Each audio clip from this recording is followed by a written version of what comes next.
எங்களுடைய இனம் கடந்த காலங்களில் கடந்து வந்த வலிகளையும் துயரங்களையும் வெளி உலகத்துக்கு சொல்கிறதுக்கு எழுத்துக்களுக்கு எவ்வளவு பலம் இருக்கோ அதை விட அதிக அளவு பலம் புகைப்படங்களுக்கு இருக்குது. போர்க்காலத்தில் அத்தகைய புகைப்படங்களை பலர் எடுத்திருக்கணும். இன்றைக்கு அவையில் பல பேர் இல்லை.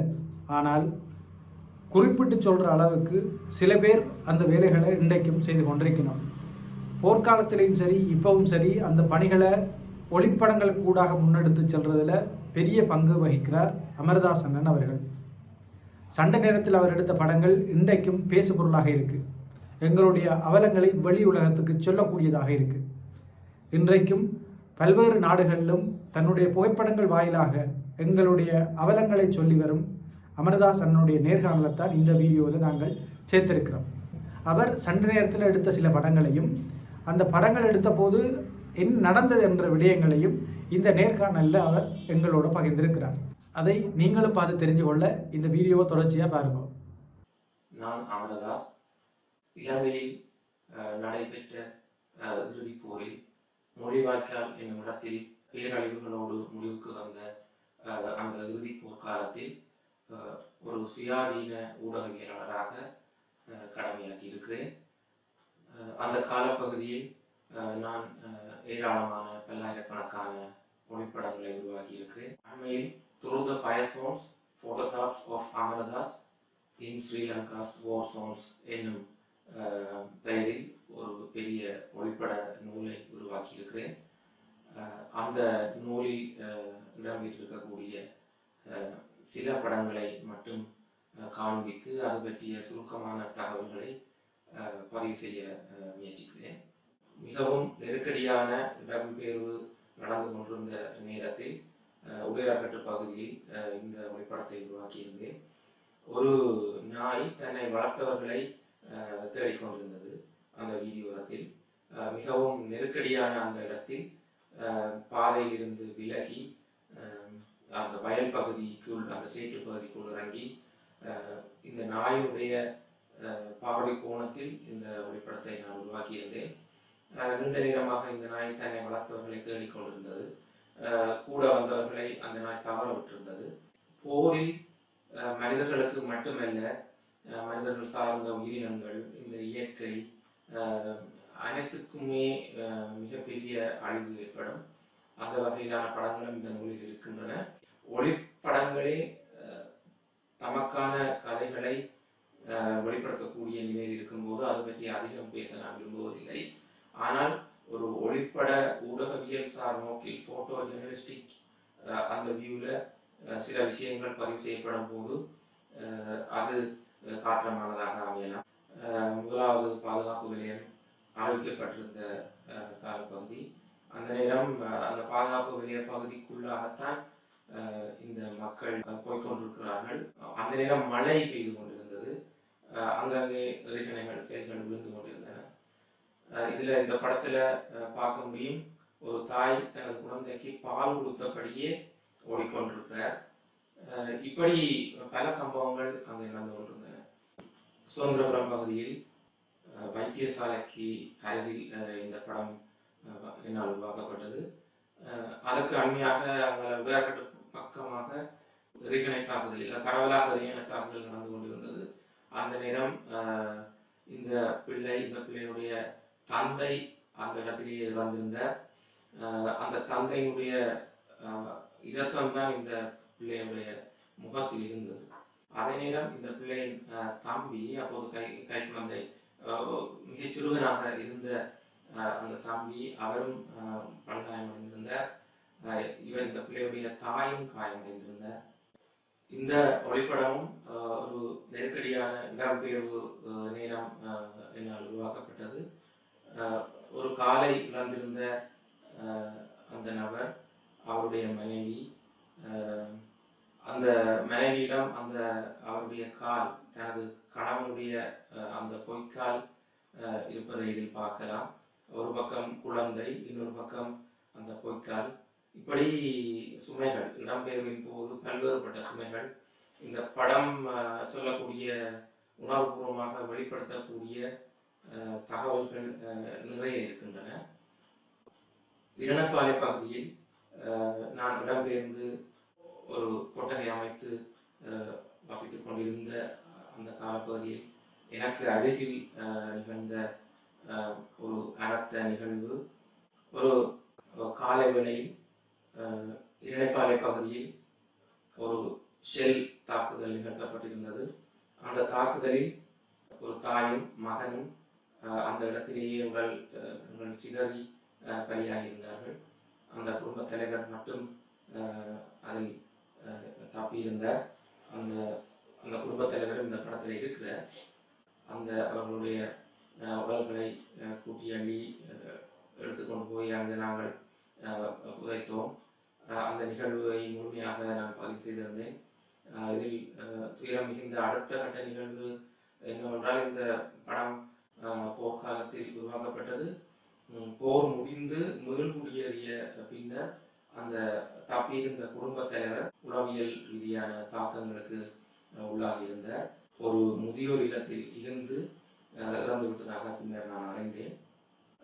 இந்த ஒளிப்படம் 2வது பாதுகாப்பு விலையம் அறிவிக்கப்பட்ட பின்னர் அந்த அந்த பகுதியை நோக்கி பெருமளவில் சாறை சாறையாக மக்கள் இடம்பெயர்ந்து நகர்ந்து கொண்டிருந்த வேளையில் உருவாக்கப்பட்டது.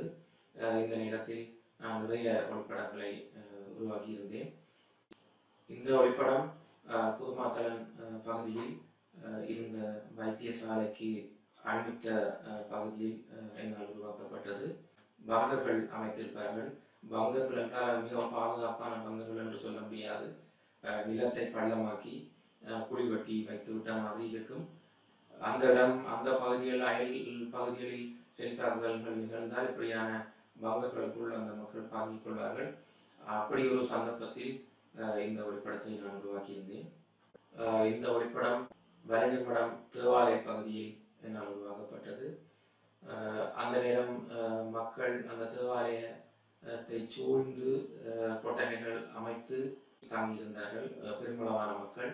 இதில் இந்த படத்தினுடைய முன்பகுதியில் பார்க்க முடியும். அதில் இருக்கக்கூடிய ஒரு பெண் செயற்கை கால் பொருத்தப்பட்ட நிலையில் இருக்கிறார். இன்னொருவர் ஒரு கால் பாதிக்கப்பட்டவராக இருக்கிறார்.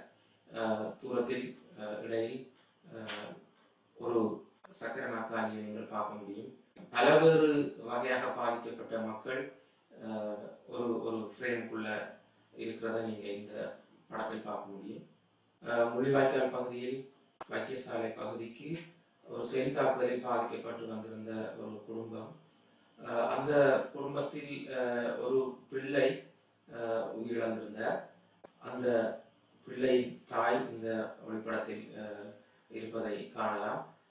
போர் முடிந்த பிறகு, மீள்குடியேறிய பிறகு அந்த தாய் தனது பிள்ளையை இழந்திருந்த அந்த துயரத்தில் மிகவும் தாக்கத்துக்குள்ளாகி இருந்து அந்த துயரத்துடைய அந்த துயரத்தின் காரணமாகவே தற்கொலை செய்து கொண்டதாக நான் அறிந்தேன்.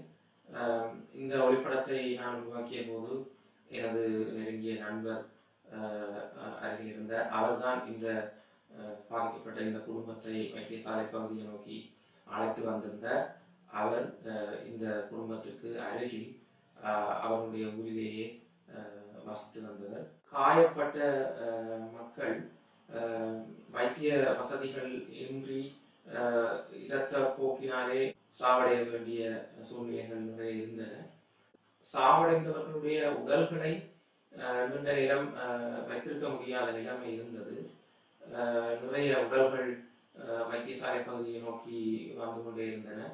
முள்ளிவாய்க்கால் பகுதியில் நிறைய உடல்கள் இருந்த ஒரு பகுதியில் ஒரு தந்தை தன்னுடைய மகளை பார்த்து அழுது கொண்டிருந்த அந்த இறுதி நேரம். அந்த நேரத்தில் இந்த ஒளிப்படத்தை நான் உருவாக்கியிருந்தேன். இது முள்ளிவாய்க்கால் பகுதியில் ஏப்ரல் மாதம் பிற்பகுதியில் உருவாக்கப்பட்ட ஒளிப்படம். மக்களுக்கு கஞ்சி வழங்கப்பட்டு கொண்டிருந்த ஒரு காலப்பகுதி. அந்த கஞ்சி வழங்கப்பட்ட இடத்தில் இந்த ஒளிப்படத்தை நான் உருவாக்கியிருந்தேன். அந்த காலத்தில் கஞ்சி வழங்கப்படுகிற இடங்களில் அவ்வப்போது எரிகணை தாக்குதல்கள் நடைபெற்றிருக்கின்றன. அப்ப இந்த கஞ்சி வழங்கப்படுகிற இந்த நிகழ்வை நான் பதிவு செய்துவிட்டு தொடர்ந்து வேறு ஒளிப்படங்களை பதிவு செய்வதற்காக நான் வேறு இடங்களுக்கு நகர்ந்து சென்று விட்டேன். எனக்கும் அந்த நேரம் மிகவும் பசியாகவும் தாகமாகவும் இருந்தது. அந்த கஞ்சியை அந்த நேரம் என்னால் வாங்கி அந்த இடத்தில் குடிக்க முடியவில்லை. கைவசம் இந்த பாத்திரங்களும் இருக்கவில்லை. அந்த படங்கள் பதிவு செய்ய வேண்டியிருந்த அந்த அந்த உத்வேகத்தில் அந்த தேவையில் நான் அந்த இடத்தை விட்டு நகர்ந்து செல்ல வேண்டியிருந்தது. இது 2009 மே மாதத்தின் முதல் வாரத்தில் உருவாக்கப்பட்ட ஒளிப்படம். இந்த சிறுவன் அப்போது உயிருடன் இருந்தார். நான் இந்த இடத்தில் வேறு கோணங்களில் வேறு ஒளிப்படங்களும் பதிவு செய்திருக்கிறேன். அதில் அவருடைய அசைவை காண முடியும். இந்த படத்தில் முன்னுக்கு இந்த படுகாயமடைந்த அந்த சிறுவனும் இறந்து போயிருக்கும் ஒரு சிறுமியும் இருப்பதை காண முடிகிறது. பின்னுக்கு அந்த சிறுவர்கள், உயிரோடு இருக்கிற சிறுவர்கள் பின்னுக்கு இருக்கிறார்கள். அந்த ஒரே காம்போசிஷனில் இந்த விஷயங்கள் உள்ளடக்கப்பட்டிருக்கின்றன. இது சொல்லக்கூடிய செய்திகள் நிறைய. இந்த படத்தில் உயிரோடு இருக்கும் அந்த சிறுவர்களுக்கு என்ன நடந்திருக்கும், அவர்களும் இந்த சிறுவர்களைப் போல கொல்லப்பட்டிருப்பார்களா என்பது விடை தெரியாத கேள்வி. மிகச்சில படங்களுக்கு மட்டுமே நான் சில தகவல்களை சொல்லியிருக்கிறேன். இந்த படங்கள் திரும்ப திரும்ப என்னால் பார்க்கப்படும் போது பல்வேறு உணர்வு தாக்கங்களை என்னில் உருவாக்கக்கூடியவையாக இருக்கின்றன. 15 வருடங்களாகியும் போரால் பாதிக்கப்பட்ட மக்களுக்கு எந்த நீதியும் இதுவரை கிடைக்கவில்லை. ஈழத்தமிழர்கள் சார்ந்த அரசியல் மற்றும் பல்வேறு பணிகளில் ஈடுபட்டிருக்கக்கூடியவர்கள் இந்த பாதிக்கப்பட்ட மக்கள் தொடர்பில் கவனம் கொண்டு அவர்களுக்கான நீதியை பெற்றுக்கொள்வதற்கு முயற்சி செய்ய வேண்டும் என்பது என்னுடைய வேண்டுதலாக இருக்கிறது. பல்வேறு வகையிலும் அங்கு போர்க்குற்றங்கள், மனித குலத்துக்கு எதிரான குற்றங்கள், இனப்படுகொலை சார் குற்றச்செயல்கள் நடந்திருக்கின்றன. இதை பற்றிய விசாரணைகள் மேற்கொள்ளப்பட வேண்டும். அதற்கு முடிந்தவர்கள் தம்மாலான பங்களிப்பை செய்ய முன்வர வேண்டும் என்பது என்னுடைய வேண்டுதல். இதுபோல பல விஷயங்களை, இனம் சார்ந்த விஷயங்களை நாங்கள் இந்த சேனலோடாக செய்து கொண்டிருக்கிறோம். எனவே எங்களுக்கு உங்களுடைய ஆதரவை தொடர்ந்து தாருங்கள்.